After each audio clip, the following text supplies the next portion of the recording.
দেশের হয়ে খেলার সুযোগ পেলে স্কোরিং সংকট দূর করতে চান প্রবাসী ফুটবলার আমির সামি। নিউ ইয়র্কের বার্সেলোনার একাডেমিতে বেড়ে ওঠা এই তরুণ জানান, লাল সবুজ জার্সিতে খেলার স্বপ্ন তাকে টেনে এনেছে বাংলাদেশে। গরমে কিছুটা সমস্যা হলেও প্রতিনিয়তই মানিয়ে নিচ্ছেন এই ফরওয়ার্ড। আর অভিভাবকের প্রত্যাশা, বয়সভিত্তিক দল কিংবা যে কোনো ক্লাবে সুযোগ পেলেও খেলার জন্য প্রস্তুত সামি। চমৎকার ড্রিবলিং, নিখুঁত পাসিং আর তীক্ষ্ণ পজিশন সেন্স দেখে যে কারো চোখ আটকে যেতে পারে এই তরুণ ফুটবলারের দিকে। 18 বছর বয়সী এই কিশোর রপ্ত করেছে ফুটবলের সব দারুণ টেকনিক। বলছি বার্সেলোনা একাডেমির সাবেক ফুটবলার আমির সামির কথা। নেক্সট গ্লোবাল স্টার ট্রায়ালে অংশ নিতে যুক্তরাষ্ট্র থেকে বাংলাদেশে এসেছেন তরুণ এই ফরওয়ার্ড।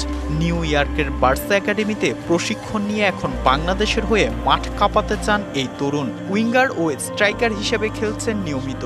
সুযোগ পেলে দেশের স্কোরার সমস্যার সমাধান হতে চান এই তরুণ ফুটবলার। স্ট্রাইকারের আমাদের সমস্যা, তুমি আসলে ভালো হবে, সেটা আমিও তো ভালো করতে চাই। ইনশাল্লাহ যদি আমাকে দলে নিয়ে পারে, আমি left foot and right foot, আমি দুই পায়ে দিয়ে আমি শুট করতে পারি যে কোনো জায়গা থেকে।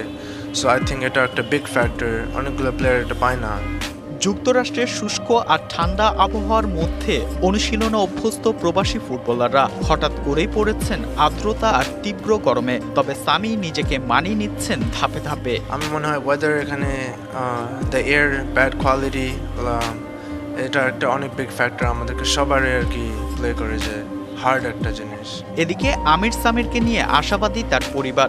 বাবা জানালেন, বাংলাদেশের হয়ে বয়সভিত্তিক কিংবা ক্লাব পর্যায়ে যেখানেই খেলার সুযোগ পাবেন লুফে নিতে চান তার সন্তান। আবাহনী, মোহামেডান, বসুন্ধরা, কিংস, এই ধরনের যে ভালো ভালো ক্লাবগুলো আছে, তার খেলা যদি পছন্দ করে, তারা যদি মনে করে যে তাকে আমাদের দলে নেওয়া যেতে পারে বা আমরা নিব, সেক্ষেত্রে সে বিষয়টা অবশ্যই আমরা ভেবে দেখব। সোমবার শেষ হবে বাফুফের মেগা ট্রায়াল। শেষ দিনে আমির সামির সহ বাকি ফুটবলারদের স্কিল দেখার সুযোগ পাবেন পেশাদার লিগের ক্লাবগুলো।